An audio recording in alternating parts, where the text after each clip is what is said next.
নমস্কার সমস্ত মীন রাশি এবং মীন লগ্নের মানুষকে আমার প্রণাম। দীর্ঘ 30 বছর পর আবার আপনার রাশিতেই আসতে চলেছে গ্রহরাজ শনিদেব, যে আপনার একাদশপতি এবং দ্বাদশপতি।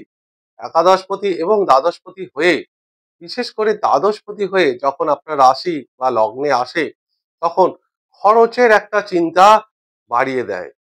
খরচ বাড়ায় না, খরচের চিন্তাটা বাড়বে, যে ঠিকঠাক সঞ্চয় হবে তো, সেভিংস হবে তো, খরচ বেড়ে যাবে না তো, টাকাগুলো ঠিকঠাক ইনভেস্ট করতে পারবো তো, সেই ইনকাম গুলো হবে, এই যে বেকার একটা মানসিক চিন্তা, তাই খরচের জন্য শুধু শুধু শুধুমাত্র ডিপ্রেস হবেন না, মানসিক চিন্তা বাড়াবেন না, এইটুকু নেগেটিভ রেজাল্ট দিতে পারে। কিন্তু এই গ্রহরা যখন আপনার রাশিতে বা লগ্নে বসবে, তখন সে তার তৃতীয় দৃষ্টি নিয়ে পরাক্রম ঘরে, আপনার সাহসের পরাক্রম এবং পরিশ্রম ঘরে দৃষ্টি দেবে, এবং একটা জীবন সাথীর ঘরে দৃষ্টি, পার্টনারশিপের ঘরে দৃষ্টি, আর একটা দৃষ্টি আপনার কর্মঘরে দেবে।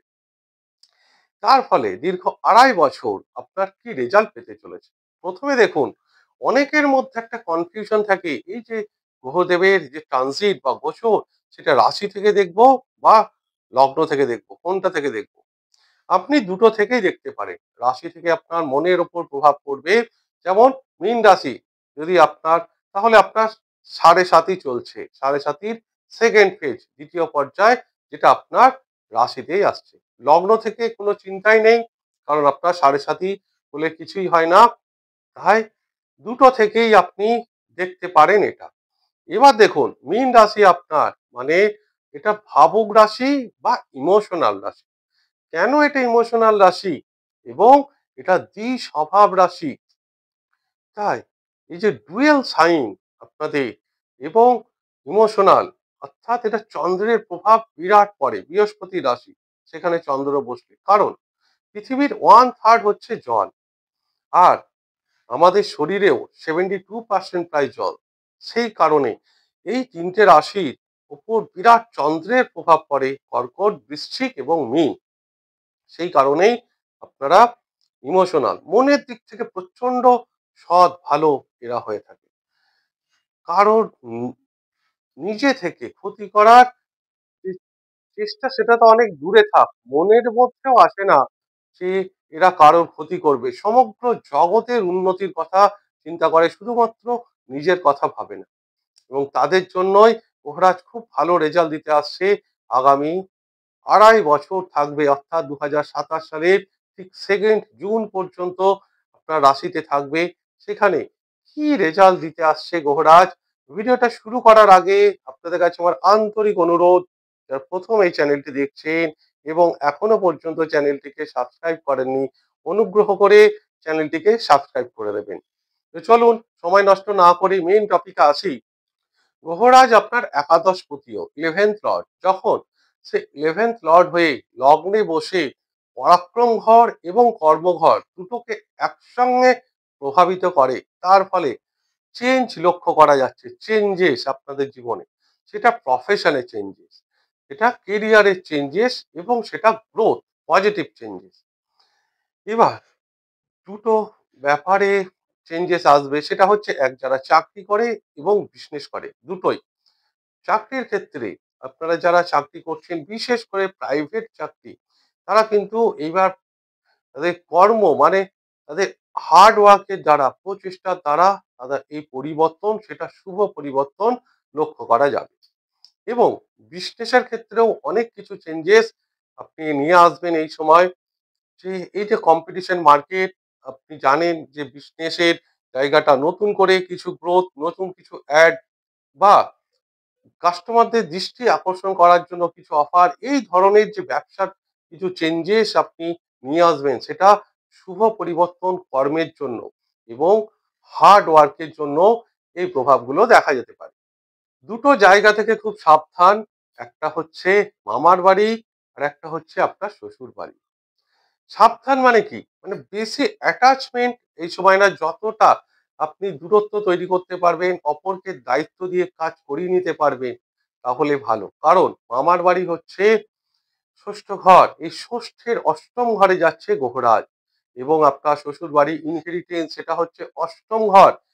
অষ্টমের ষষ্ঠ ঘর হচ্ছে এই গ্রহরাজ যাচ্ছে আপনার রাশি বা লগ্নে। তাই মামার বাড়ি এবং শ্বশুর বাড়ি থেকে যতটা আপনি দূরত্ব তৈরি করতে পারবেন, সরাসরি ইনভলভ না হয়ে, কোনো সমস্যা যদি আসে আপনি ডিরেক্টলি ইনভলভ না হয়ে অন্যের কাছে দায়িত্ব দিয়ে এই ব্যাপারগুলো ডিপ্লোম্যাটিক ভাবে যদি হ্যান্ডেল করতে পারেন ভালো, তা না হলে কিন্তু এখান থেকে আপনার জীবনে কিছু নেগেটিভ প্রভাব পড়তে পারে। এছাড়া গ্রহরাজ যখন যেভাবেই বসুক, তার 11th হাউস এবং থার্ড হাউস এই দুটো ভীষণভাবে পজিটিভ রেজাল্ট দেয়। অর্থাৎ তৃতীয়ের একাদশ হচ্ছে আপনার এই লগ্ন, তাই থার্ডের 11th, তাই তৃতীয় ঘরের কোনো সময় নেগেটিভ রেজাল্ট গ্রহরাজ দেবে না মীন রাশি। কিরকম? তৃতীয় ঘরটা হচ্ছে যারা মার্কেটিং এর সঙ্গে যুক্ত আছে, ছোট ভাই বোনদের সঙ্গে আপনার রিলেশন, মিডিয়া লাইনে যারা আছে, কবি সাহিত্যিক রাইটিং স্কিল যাদের আছে, এছাড়াও যারা ক্রীড়া জগতের সঙ্গে, খেলাধুলার সঙ্গে, স্পোর্টসম্যানশিপের সঙ্গে যুক্ত আছে, তাদের জন্য ভীষণ ভালো রেজাল্ট দেবে। এছাড়াও এটা একাদশে থার্ড হাউস, 11th এর তৃতীয় ঘর, 11th এর নেগেটিভ রেজাল্ট দেবে না। আপনার বড় ভাই বোনদের সঙ্গে সম্পর্ক আপনার খারাপ হতে দেবে না। এছাড়াও আপনার এই সময় যদি বড় কোনো কোম্পানিতে চাকরি করতে চেষ্টা করেন, হার্ডওয়ার্ক করেন, সেটা ভীষণভাবে সাথ দেবে আপনার ভাগ্যর, ভীষণভাবে পজিটিভ রেজাল্ট দেবে। এছাড়াও এটা 9th এর 5th এবং নবমের পঞ্চম এবং পঞ্চমের নবম ঘর হচ্ছে এই লগ্ন ত্রিকোণ। এই ত্রিকোণে যখন গ্রহরাজ আসে, তাই ভাগ্যের সাপোর্ট আপনি অবশ্যই পাবেন। হ্যাঁ, যাদের সাড়ে সাতি চলছে, বিভিন্ন গ্রহের দশা চলছে, সেগুলো এক্সেপশনাল। কিন্তু যদি আপনার কুম্ভ লগ্ন হয়, সেখানে সন্তানের ক্ষেত্রে পজিটিভ রেজাল্ট আপনি অবশ্যই পাবেন, কারণ পঞ্চমের ভাগ্যস্থান এবং ভাগ্যের পিতার সাপোর্ট আপনি পাবেন, কারণ এটা আপনার পিতার থেকে পঞ্চম ঘর হচ্ছে এই আপনার লগ্ন। যখন কর্মের কারক গ্রহ শনি, সে পরিশ্রমের ঘরকে, পরাক্রমের ঘরকে এবং কর্মঘরকে, দুটো ঘরকে একসঙ্গে প্রভাবিত করে, তাহলে এই সময় আপনার হার্ডওয়ার্ক সেটা ভীষণভাবে বেড়ে যাবে। অর্থাৎ এই সময় আপনি অনেকটা ভাগ্যের উপর ভরসা করা ছেড়ে দেবেন। নিজের জীবন যেভাবে বিগত দিনে চলছিল, সেটাকে এইভাবে আর চলতে দেবেন না। ভাববেন যে পরিশ্রমের দ্বারা কি করে ভাগ্যকে উন্নতি করা যায়। কারণ গ্রহরাজ তৃতীয় এবং দশম ঘরকে যখন একসঙ্গে প্রভাবিত করে, তখন দেখবেন কর্মে যে উম, আপনার বিগত দিনে যে সমস্ত কাজগুলো আটকে ছিল, স্টপ হয়ে গেছিল, বিভিন্ন কর্মের প্রোগ্রেস হচ্ছিল না, সেগুলো কিন্তু আস্তে আস্তে খুলে যাবে। অর্থাৎ বন্ধ হওয়া কাজ, যে কর্মের সমস্যা ক্রিয়েট হচ্ছিল, তার রাস্তা কিন্তু এই সময় আস্তে আস্তে প্রশস্ত হবে। এবং এটা রোগের অষ্টম ঘর, এটা কিছু ভালো না। মানে কি রকম দেখুন, এখানে কিছু দীর্ঘকালীন রোগ যেটা বিরাট ক্ষতি করবে না আপনার, কিন্তু যেটা আপনার জীবনের সঙ্গে চলতে থাকে। কিরকম? যেমন ধরুন এমন কিছু রোগ আছে যেটা একবার শরীরে এসে গেলে তার মেডিসিন সারা জীবন আমাদের নিতে হয়। তো সেই রকম কিছু রোগ যদি এই সময় আসে, বর্ডার লাইনে আসে, তাহলে কিন্তু সেটা নিয়ে অবহেলা করবেন না। যেমন ধরুন সুগার, প্রেশার, ডায়াবেটিস, থাইরয়েড, এই যে রোগগুলো আছে, এটা দীর্ঘকালীন আমাদের সঙ্গেই চলতে থাকে। ওষুধ, মেডিসিন ইউজ করতে হয় আমাদের দৈনন্দিন জীবনে। তো তার পরিস্থিতি কিন্তু এটা হতে পারে। তার ফলে আপনার মৃত্যুতুল্য কষ্ট বা এরকম কিছু দেয় না। কিন্তু গ্রহরাজ খুব স্লো মুভিং প্ল্যানেট। সবকিছু ধীরে ধীরে আস্তে আস্তে দেয় এবং এটা ঠান্ডা গ্রহ।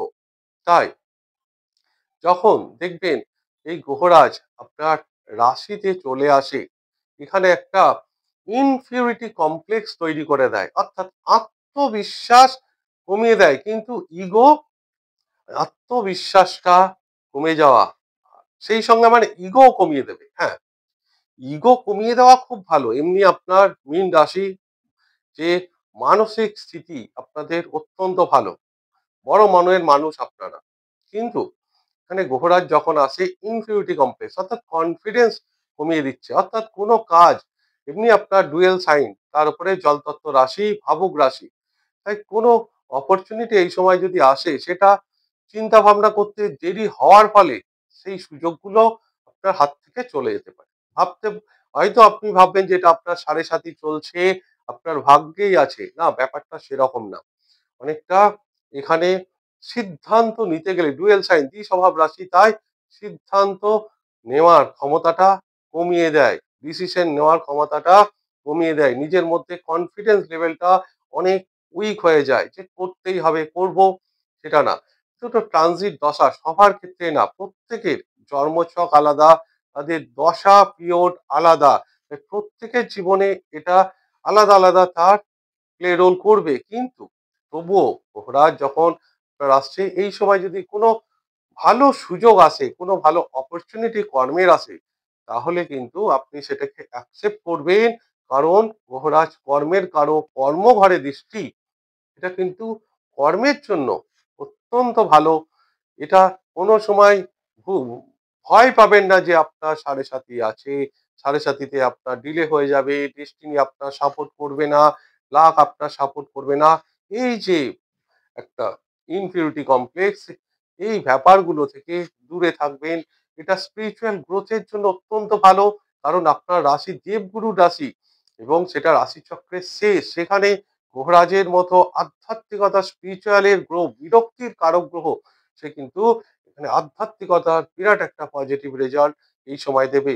তীর্থস্থানে ভ্রমণের জায়গা ভীষণভাবে আপনাকে বাড়িয়ে তুলবে, সুযোগগুলো এনে দেবে আপনার। এছাড়াও এই সময় দেখুন, যদি খুব বেশি মেন্টাল ডিপ্রেসড হন আপনি, মানসিক স্থিতি, অনেকে চন্দ্র যদি উইক হয়, জন্মছকে দুর্বল হয়, সেক্ষেত্রে এই যে সাড়ে সাতির যে সেকেন্ড ফেজে মেন্টাল প্রেস কিছু পড়ে, যেগুলো সে কিছু ভয়, কিছু ফোবিয়া মনের মধ্যে কাজ করে। অর্থাৎ কোনো কারণ ছাড়াই মানুষের জীবনে যে ভয়গুলো চলে আসে, যে খারাপ হবে না তো, এই অর্থ অর্থনৈতিক পরিস্থিতি ঠিক হবে তো, কর্ম থাকবে তো, চাকরি চলে যাবে না তো, বিভিন্ন যে অহেতুক চিন্তা, সেগুলোকে আপনাকে দুর্বল করে দিতে পারে। অর্থাৎ মেন্টাল একরকম ইলনেস তৈরি করে দিতে পারে আপনার।